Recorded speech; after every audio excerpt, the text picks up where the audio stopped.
Hi everyone, my name is Melissa van Dijk, and in today's video I want to talk about studies because I want to make my stand very clear on this topic. I sometimes see people referencing studies under my videos, saying things like, studies don't agree with that, or the findings are different to what you say and so on. But here's the thing, I can only rely on the data I've personally collected over the past 15 months. And if that data shows the exact opposite of what some study says, then so be it. From what I've read, most studies on acne and diet are large population studies based on food questionnaires or self-reported food logs, which are often vague, short-term and unreliable. They look for patterns like more diarrhea equals more acne or high glycemic foods equals more acne, but they don't track individual responses. They don't take into account food quality, preparation or other lifestyle factors, which based on my experience are actually the most important pieces of the puzzle.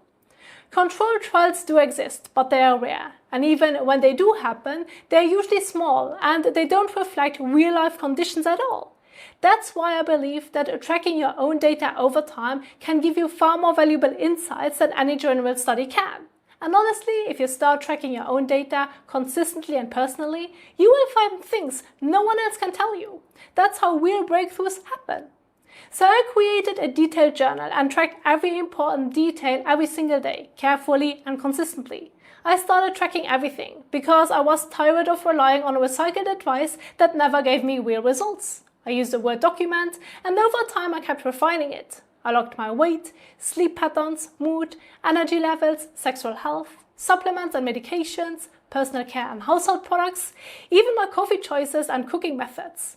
I tracked which oils and utensils I've used, the ingredients in each meal, blood sugar levels 2 hours after eating, bowel movements, skin condition, physical activity and skincare. Basically everything I could think of.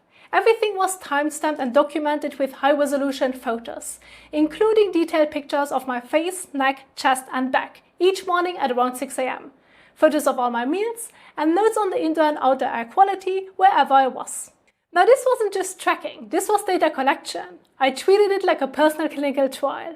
And that's why I was able to identify clear patterns and bring my acne into remission. But I haven't stopped there. Even now, I'm still making adjustments. And I'm still learning what I can handle and what will throw things off again.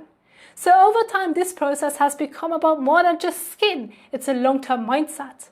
Because my body clearly responds well to this way of eating.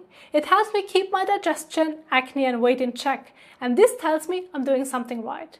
So what I've shared here on my channel recently hasn't come from a research paper I found online, and judging by a few comments, some people might still not fully realize that. So let me say this again clearly. This is based on my own data, not someone else's theory. I tracked it, I lived it, and I drew my own conclusions. That's what led me here. I know what I found might line up with what Google or chatbot tells you, or it might be the complete opposite. And when it doesn't align, it's usually because there's no publicly available data yet, but that doesn't mean it's not true. But the main point I want to make is this. I'm not here to repeat someone else's theory. The internet is full of that and it hasn't gotten most people very far. I'm here to share what I've actually tested in real life, what worked and what didn't. Now for me, things like diarrhea and high glycemic foods weren't an issue at all. It wasn't about a specific food group, it was about what has been done to it. Sugar wasn't the issue, but what came with it was. The same goes for diarrhea. It came down to the specific types and how they were processed. In other words, it's not about avoiding an entire food group, it's about looking at how it was made. And every time my biggest triggers pointed to the same things that don't get nearly enough attention when it comes to acne. Pesticides, heavy metals, plastics, preservatives and additives. And that's my take. I just want to be very clear about where I stand. I'm here to help based on real life experience, what actually solved the issues and what didn't. And that's what I want to share with you today. I hope that you enjoyed this video and found it helpful. If you did so, don't forget to give the thumbs up and subscribe if you haven't already. Thank you so much for watching and I will see you in the next one.